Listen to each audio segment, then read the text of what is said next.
জয় মা বিপত্তারিণী দুর্গা, জয় শিবশম্ভু। নমস্কার দর্শক বন্ধুরা, আজকের এই প্রতিবেদনে আপনারা দেখবেন ও জানবেন বিপত্তারিণী পুজোর দিন কোন খাবারগুলি একেবারেই খাওয়া উচিত নয়। আপনি যদি ভক্তি ভরে বিপত্তারিণী পুজো করেন তাহলে নির্দিষ্ট খাদ্যের এই বিধিনিষেধ অবশ্যই পালনীয়, কারণ তা না হলে ব্রত ভঙ্গ হয়। বিপত্তারিণী পুজোর দিন কোন কাজগুলি করা একেবারেই নিষেধ, 2026 সালে বিপত্তারিণী পুজোর সঠিক নির্ঘণ্ট সবটাই দেখুন এই পর্বে। আপনারা দেখছেন সিংহরায় ডোরবেল, সনাতনী বার্তার নতুন আরও একটি তথ্য সমৃদ্ধ পর্বে সকল দর্শক বন্ধুকে স্বাগত জানাচ্ছি এবং মূল আলোচনায় আমরা প্রবেশ করছি। 2026 সালে বিপত্তারিণী পুজোর দিনক্ষণ 13 উপাচারের নিয়ম এবং ব্রত পালনের জরুরি কিছু নিষেধাজ্ঞা না মানলে পুজো করার কোনো ফল পাওয়া যায় না।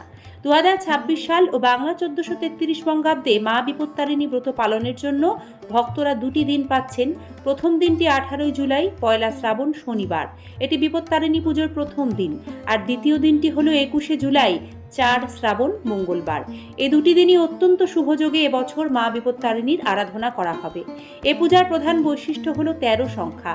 মা বিপত্তারিণীর পূজায় 13 সংখ্যায় নৈবেদ্য, ফুল, ফল, পান, সুপারি সব কিছু নিবেদন করতে হয় এবং বিশেষ করে লাল ডোরে 13টি গিট ও দুর্বা বেঁধে হাতে সেই মঙ্গল সুতো পরা হয়, যা বিপদ আপদ থেকে রক্ষা করে। পুজোর ডালায় কি কি রাখা আবশ্যক নোট করে নিন। ঘট, আম্রপল্লব, শীর্ষসহ ডাব, একটি বিশেষ নৈবেদ্য তো লাগবেই। তার সঙ্গে লাগবে 13টি গিট দেওয়া লাল সুতো, যাতে 13টি দুর্বা বাঁধা থাকবে। 13 রকমের ফুল, 13 রকমের ফল, 13 গাছি লাল সুতো, 13টি আলাদা দুর্বা, 13টি পান, 13টি সুপারি। সুপারিগুলি গোটা হতে হবে।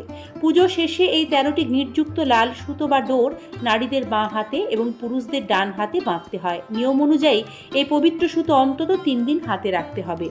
বিপত্তারিণী পুজোর দিন ভুলেও যে কাজ করবেন না এবং যে খাবারগুলি খাবেন না। দর্শক বন্ধুরা, বিপত্তারিণী পুজো যেই দিন শুরু হয় ঠিক তার আগের দিন অর্থাৎ ব্রতের আগের দিন সংযম পালন করে পুরো দিন নিরামিষ আহার করতে হয়। আর পুজোর দিন উপবাস রেখে মা বিপত্তারিণীর পুজো সম্পন্ন করতে হয়। পুজোর দিন অঞ্জলি শেষে যিনি উপবাস করেছেন ব্রতী, তিনি প্রসাদ হিসেবে মা বিপত্তারিণীকে ভোগ নৈবেদ্যে লবণ ছাড়া 13টি লুচি নিবেদন করার রীতি আছে, সেটি গ্রহণ করতে পারেন। এছাড়াও 13 রকমের ফল খাওয়ার রেওয়াজ রয়েছে।